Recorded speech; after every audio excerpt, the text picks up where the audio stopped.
रक्षाबंधन कैसे मनाएं? जैनियों के यहाँ सबसे बड़ी चीज है कि हर त्योहार कहीं ना कहीं धर्म से जुड़ा है और ये मुनियों से जुड़ा है। मुनि भक्तों का त्योहार है, मुनि शक्ति का त्योहार है, मुनि भक्ति का त्योहार है।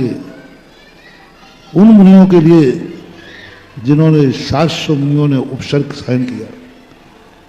आज जैनियों का त्योहार मात्र, सब दुनिया राखी का त्योहार मानने लगी, पर त्योहार क्या है? भाई बहन का। इससे ज्यादा कोई दौड़ नहीं है, इससे ज्यादा कोई समझते नहीं। आज की नई जनरेशन तो समझती नहीं। सन 1998 में हम सूरत के सीकर के अंदर थे, वहां ऐसे रक्षाबंधन की चर्चा चली। कल रक्षाबंधन है, एक दिन पहले हमने पूछा, परसों। मैंने कहा भाई परसों क्या है? बोले महाराज रक्षाबंधन। 50 लोग बैठे थे। मैंने कहा रक्षाबंधन क्या चीज है? तो उन्होंने कहा महाराज जी हमने सब अपनी अपनी बहनें आई हैं, वे हमें राखी बांधेंगे, हम उनको वो मिठाई देंगे, हम उनके पैर पड़ेंगे, हम उनको पैसा देंगे। बस 50 लोगों में से एक व्यक्ति ने भी रक्षाबंधन की यही परिभाषा सबने बताई, एक ने कुछ नया नहीं बताया। तब मुझे विकल्प चला कि मैंने कि जैनी लोग रक्षाबंधन का मूल स्वरूप भूल गए, 50 में से एक को भी मालूम नहीं है। तब एक दिन बीच में था, उस दिन जब मैंने रक्षाबंधन की महिमा बताई, अरे मैंने कहा आज ये श्रवण संस्कृति रक्षक दिवस है। श्रावण सुदी अष्टमी से काला दिवस चालू होता है श्रवण संस्कृति का। श्रावण सुदी अष्टमी से काला दिवस चालू होता है श्रवण संस्कृति का। घोर उपसर्ग चालू होता है हस्तिनापुर के अंदर, घोर उपसर्ग, और वह जाकर के पूर्णमासी के दिन दूर होता है। इतना उपसर्ग हुआ मुनियों पर कि सारे मुनिराज बेहोश हो गए। और रक्षाबंधन के दिन वो विष्णु कुमार आदि की बात अपन बाद में कर लेंगे। और जब वो दूर हुआ तब महानुभाव सबसे ज्यादा आपने देखा होगा मंदिरों में उन मुनिराजों की मूर्तियां बनती हैं, चित्र बनते हैं जिन पर उपसर्ग आते हैं। सबसे ज्यादा तो पारसनाथ को चाहते हो क्योंकि उन पर उपसर्ग आया। क्यों? जिन मुनियों पर, जिन गुरुओं पर, जिन भगवान पर जितना ज्यादा संकट आवे और उनका ध्यान, उनकी पूजा सबसे ज्यादा संकट मोचक होती है। जिनके जीवन में कभी संकट ही नहीं आया हो, कभी उनको कांटा ही नहीं लगा हो, उनकी पूजा पाठ करने से तुम्हारी जिंदगी में कोई संकट दूर होने वाला नहीं। इसका रीजन है कि उन महाराजों के ही क्यों चित्र बनाते हैं जिनको शेर खा रहा है, जिनके ऊपर सिगड़ी जला के रखी जा रही है। मैंने इस पर बहुत शोध किया, समझा। वही राम प्रसिद्ध क्यों हुए जिनके जीवन में संकट आया? 8 राम तो और हुए, उनका नाम भी नहीं जानते थे क्योंकि संकट आया। तो मुनिराज बहुत हुए हैं। कई मुनिराज संकट झेलने में संकट में चले गए, लेकिन ये 700 मुनिराज वो थे जो घोर संकट झेलने के बाद भी पुनः मुनि अवस्था में चेतन हुआ। तो उन मुनिराजों की पूजा करने के लिए कुछ बूढ़े ठेले लोग पूजा करते भी हैं। तो कैसे करते हैं? 3-4 चावल रख लेंगे हाथ पे और क्या कहेंगे?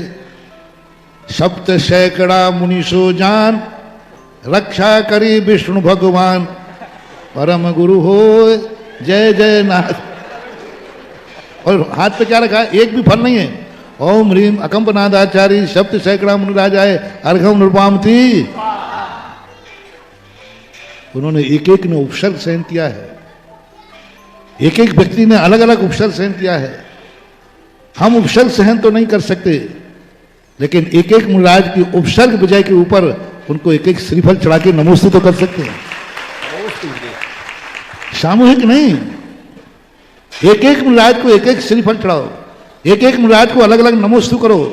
सामूहिक नमोस्तु नहीं, सप्त सैकड़ा मुनिसो जान। एक एक मुनिराज को। जब उस दिन मेरा भाव आया, उसी दिन जितने लोग तैयार हो पाए अपने अपने घरों से 700 श्रीफल लेकर के आए और एक एक मुनिराज का नाम मैंने बोला और नमोस्तु मैंने किया और आपसे भी नमोस्तु करवाया। 98 की घटना है सीकर की। उसके बाद से बढ़ती बढ़ती ऐसी चलने लगी।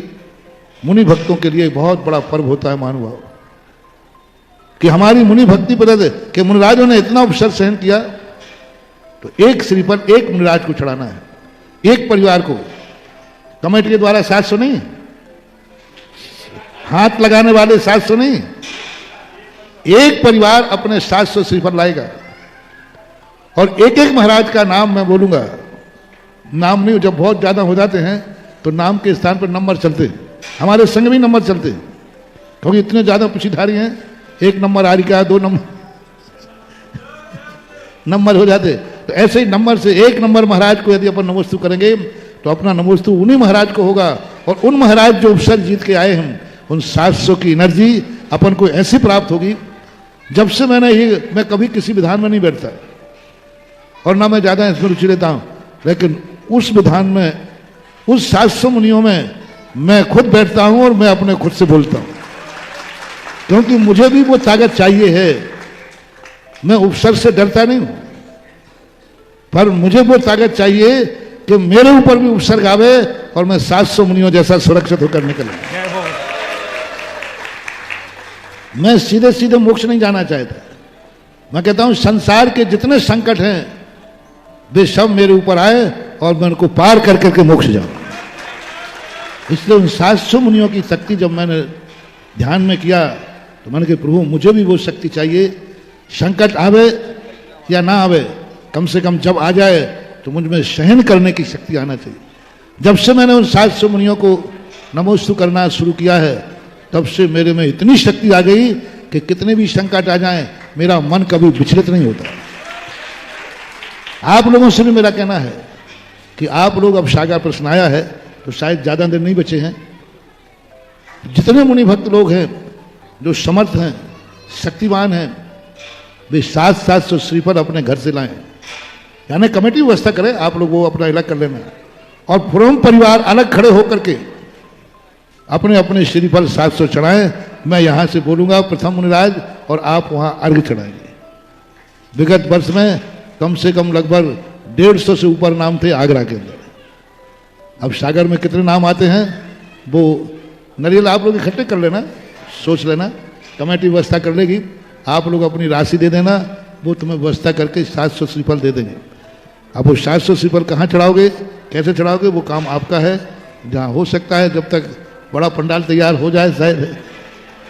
महाराज श्री जितनी संस्था में यहाँ सदस्य हैं इन सबकी तरफ से तो 700 श्रीफल रहेंगे, 11,000 रुपए की राशि। बाकी हमें ऐसा विश्वास है महाराज श्री कि जितने मुनि हैं उतने लोग तो हो ही जाएंगे सागर में। और देखो उसमें क्या करना पड़ेगा, 700 श्रीफल होंगे, 700 अर्घ होंगे, बीच में एक मारना बनेगा, वहां श्रीफल चढ़ाओगे।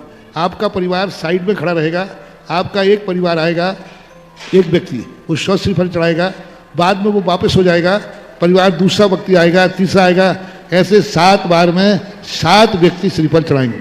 और ये कार्यक्रम सुबह लगभग 6:30 बजे शुरू होगा और ठीक 11 बजे खत्म हो जाता है। ये 3-4 घंटे एक ही दिन का कार्यक्रम है।